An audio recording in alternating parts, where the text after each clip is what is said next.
Heidi Simonsen. Ja. Ja, vi står hernede ved Langesø, ved skoven hernede, og vi står her med en hel del heste. Og det er en speciel hesterace, ikke?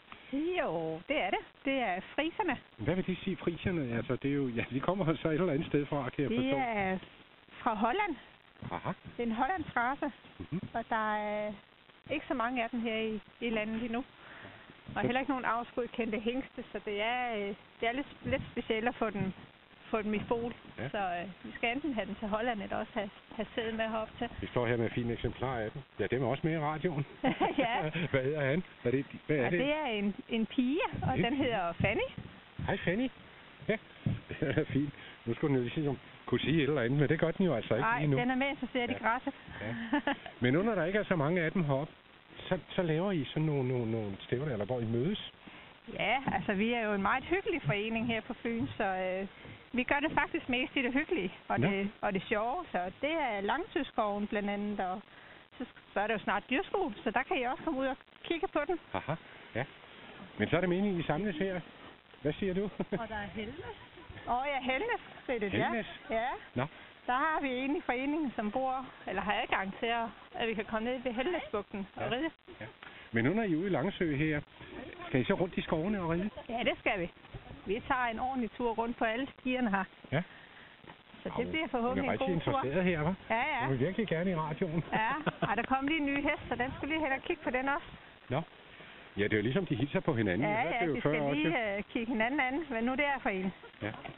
Er det så kun fra Fyn, I kommer her nu? Eller? Ja, Nå. det er det. Ja.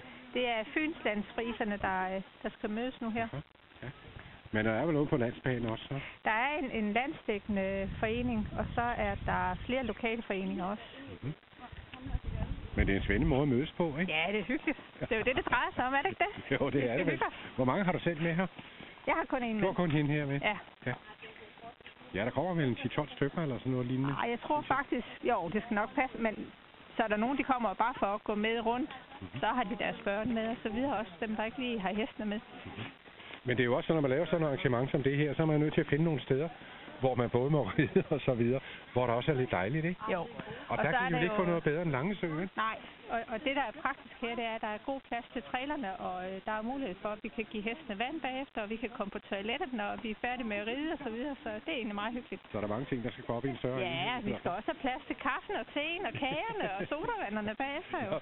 Det er en vigtig ting. Det er en hyggetur også. Det er det. Det skal det være. Ja.